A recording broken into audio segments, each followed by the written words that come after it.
순천에서는 수능을 앞둔 고3 학생이 확진 판정을 받아 교육계에 비상이 걸렸습니다. 순천시는 전국 지자체 최초로 사회적 거리두기 2단계 격상을 발표했습니다.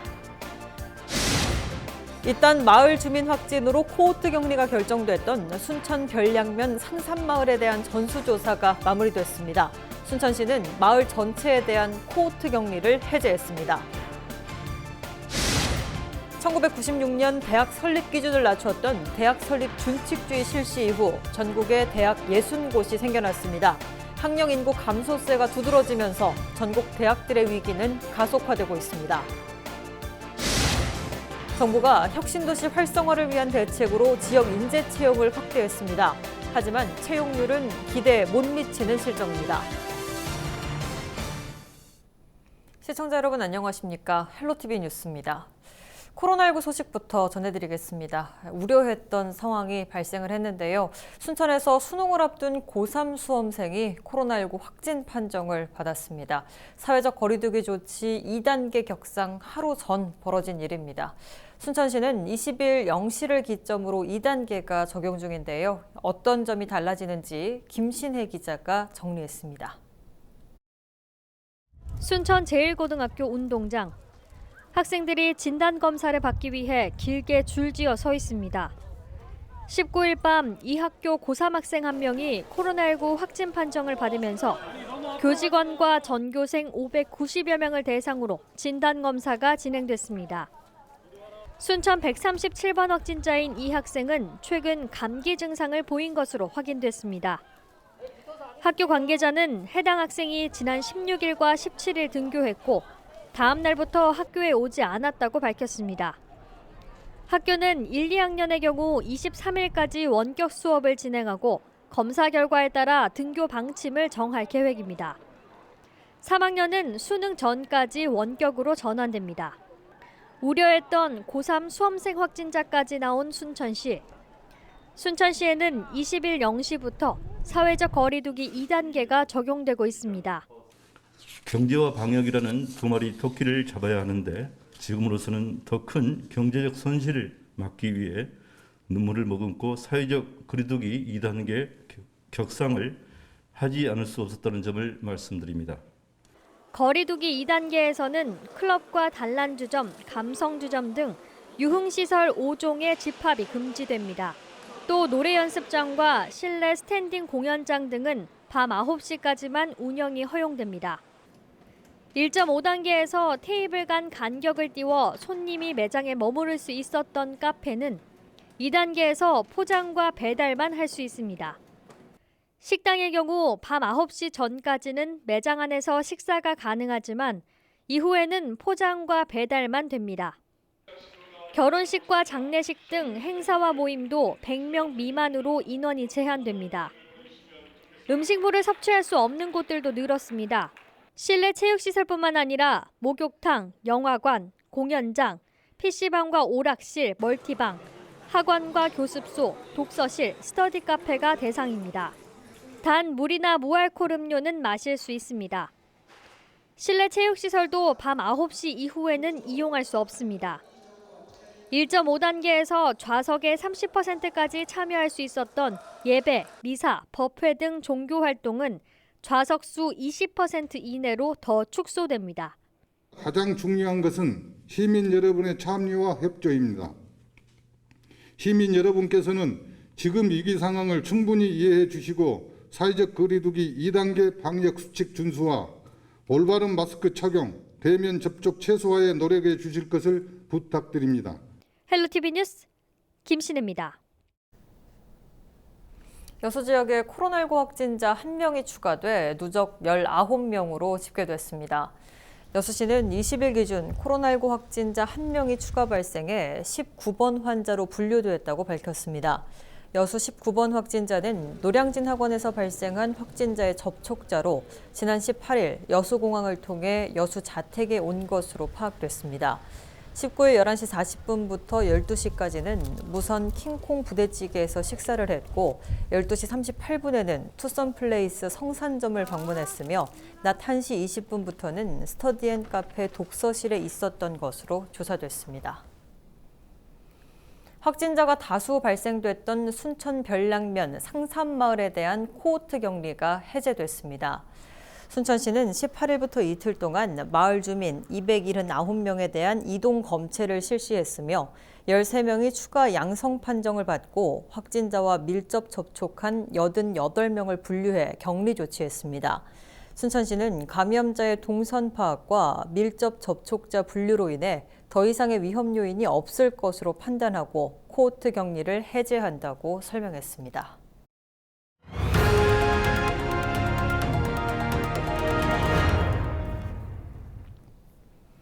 1996년 당시 정부는 대학 설립 준칙주의를 발표했습니다. 대학의 설립 요건이 대폭 완화되고 정원의 자율화가 도입이 됐는데요.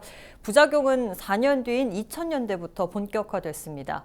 인구 자체가 줄고 학령 인구 감소세가 두드러지면서 이미 전국 곳곳에 생겨난 대학들은 신입생 감소 문제에 직면하게 됐는데요. 교육부가 2014년에서야 대학 설립 준칙주의를 폐지했지만 여전히 치명적인 위기가 계속되고 있습니다. 서경 기자가 취재했습니다. 1996년 당시 정부가 대학을 설립하는 요건 자체를 대폭 낮추고 정원 자율화 방침을 세우면서 전국에 대학 60여 개가 우후죽순 생겨났습니다. 대학이 늘어 진로 선택의 폭은 넓어졌지만 부작용은 계속되고 있습니다. 학령 인구가 급속도로 줄면서 대학 정원이 미달되는 사태가 전국 지방대 곳곳에서 발견된 겁니다.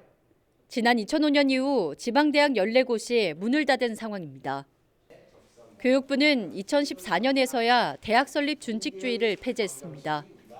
하지만 이미 몸집을 키운 지방대학들의 위기는 예정된 수순을 밟고 있습니다.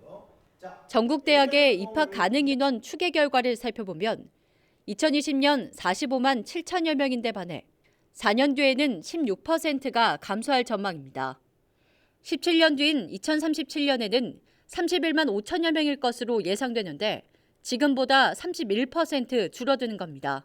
근본적으로는 지역의 인재가 밖으로 유출되지 않았으면 좋겠습니다. 그래서 그들이 지역 발전의 동력이 될 수 있어야 할 거고요. 그런 과정에 지역 간 교육의 질 격차를 해소하고 이를 위한 투자를 확대하고 또 그에 상응하는 사회문화적, 경제적 여건을 개선하기 위한 여러 가지 방안들이 좀 마련되고 추진되어야 하는 게 아닌가.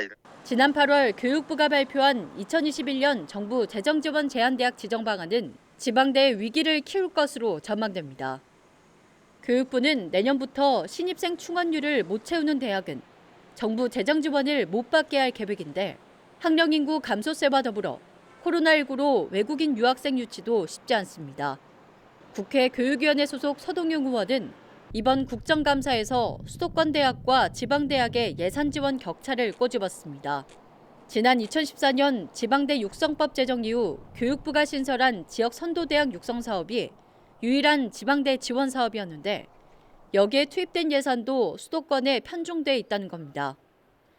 이제는 교육부의 적극적인 지원과 대학, 지자체 차원의 플랫폼 구축이 현실적인 해법이라고 강조했습니다. 올해 교육부에서 지자체하고 대학이 서로 협력하는 지자체 대학 협력 기반 지역 혁신 사업을 신설을 해서 지자체와 대학과 지역 혁신 기관들의 플랫폼을 구축하고 지역별 여건에 맞는 혁신 모델들을 개발할 수 있는 길들을 열었거든요. 지역의 산업과 실정에 맞는 인재들을 선택 집중적으로 키워낼 수 있는 이러한 방안들을 마련해야 하고 오는 2024년이면 신입생 정원의 70%를 못 채우는 대학이 절반에 달할 것이란 통계가 발표된 가운데 지방대는 출구 없는 위기에 직면해 있습니다. 헬로티비 뉴스 서경입니다. 국토균형발전 차원에서 수도권 공공기관들이 전국 10곳의 혁신도시로 이전을 했는데요. 정부가 혁신도시 활성화를 위해 이전 공공기관에 지역 인재들을 채용하도록 했지만 채용률은 기대에 미치지 못하고 있습니다. 표영민 기자가 보도합니다. 대학교 2학년인 조민지 씨. 경남 진주 혁신도시 내 공공기관 취업을 준비하고 있습니다. 정부가 이전 공공기관에 지역 인재 채용을 의무화해 취업의 문은 넓어졌지만 부진한 채용률에 한숨이 나옵니다. 지금 공공기관에서 지역 인재 채용률이 상대적으로 낮은데 아무래도 지역 학생들이 그 지역에 대한 이해도가 높고 그만큼 그 회사에 입사했을 때 더 열심히 일할 수 있으니까. 지난해 전국 10곳의 혁신도시 공공기관에서 혁신도시법에 따라 신규 채용한 인원은 5,886명. 이 중 1,527명이 지역 인재입니다. 지역별로는 부산으로 이전한 공공기관의 지역 인재 채용률이 35.7%로 전국 평균인 25.9%보다 높았고, 반면 제주는 21.7%에 머물러 전국 최하위 수준이었습니다. 모두 정부 기준인 21%는 넘었지만 정부 공고 아닌 35%에는 크게 미치지 못했습니다. 일부 공공기관들은 지역 소재 대학 수와 관련 학과 등이 부족해 오히려 채용에 어려움을 겪고 있다고 하소연합니다. 정부가 대전과 충청권처럼 동일 생활 권역의 지역 대학까지 인재풀을 확대하는 방안을 제시했지만 해당 지자체의 청년 일자리 수를 두고 지자체들이 대립하면서 가로막혀 있습니다. 여기랑 같이 합치게 될 경우에 괜히 손해를 볼 수도 있고 그런 이해관계가 다를 수 있잖아요. 그러다 보니까 이제 이게 그 광역화를 하려면 법에서 그 지자체들 간에 이제 의견을 다 듣고 합의를 해서 하게 돼 있어요. 근데 이제 그게 좀 안 되는 부분도 있죠. 이전 공공기관들이 차별 없는 채용을 강조하지만 보이지 않는 유리벽이 존재하는 상황. 지역 대학들은 공공기관 지역 인재 채용에 맞춰 취업 지원 프로그램을 운영해 돌파구를 찾고 있습니다. 일단 경남 이전 공공기관 중심으로 이제 채용 정보나 이제 입사를 한 선배들의 사례 등을 제공을 하면서 학생들이 좀 구체적인 취업 준비를 할 수 있도록 지원을 하고 있습니다. 정부는 오는 2022년까지 이전 공공기관 채용 인원의 30%를 지역 인재로 채운다는 계획을 세웠습니다. 하지만 공공기관에 필요한 인재를 지방대학들이 제대로 양성할 수 있도록 하는 정부의 적극적인 지원이 없다면 제도 자체가 유명무실해질 것이라는 우려가 커지고 있습니다. 헬로티비 뉴스 표영민입니다.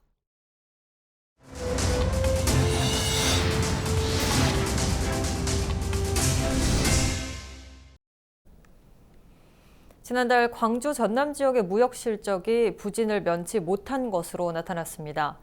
한국무역협회 광주 전남 지역 본부가 조사한 10월 수출입 동향을 보면 수출 실적은 35억 2천만 달러, 수입은 24억 8천만 원을 기록해 무역 수지가 10억 4천만 원인 것으로 집계됐습니다.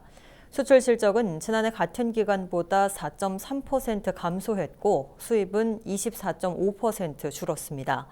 한국무역협회는 수출이 늘어 흑자가 생긴 게 아니라 수입이 줄어든 현상 때문에 이른바 불황형 흑자를 기록했다고 설명했습니다. 목포시가 문학박람회의 성공적인 개최를 위해 구체적인 운영 방안을 논의했습니다. 목포시는 지역 문학인을 초청해 간담회를 갖고 박람회의 차별화 전략과 문학산업과 연계할 수 있는 방안을 놓고 다양한 의견을 나눴습니다. 전국에서 처음으로 추진되는 문학박람회는 가을 축제 기간인 내년 10월에 목포 갓바위 문화타운과 평화광장, 원도심 일대에서 열릴 예정입니다. 광양시의회가 제294회 정례회를 개회했습니다. 이번 정례회에서는 올해 3회 추가 경정 예산안과 행정사무감사, 내년도 예산안과 조례안 등이 처리될 예정입니다. 추경 예산안은 오는 24일까지 상임위별 심사와 예결위를 거쳐 2차 본회의에서 의결하게 됩니다. 올해 행정사무감사는 26일부터 다음 달 4일까지 진행됩니다. 광양시의회 진수화 의장은 이번 회기가 올해를 마무리하고 내년을 준비하는 가장 큰 의정활동이라며 세밀하고 합리적인 활동을 당부했습니다. 신안군의회가 33일간의 일정으로 올해 마지막 회기에 들어갔습니다. 신안군의회는 292회 2차 정례회를 열고 행정사무감사와 조례안 처리, 내년도 예산안 심사를 진행할 계획입니다. 신안군의회는 의정연수를 통해 사전 교육을 받은 만큼 예산안 처리나 행정사무감사를 빈틈없이 처리하겠다고 밝혔습니다. 완도해양경찰이 무기산 불법 사용에 대한 집중 단속에 나섭니다. 이번 단속은 김양식산업의 발전과 유기산 처리제 사용 정착을 위해 김양식이 끝날 때까지 점검할 예정입니다.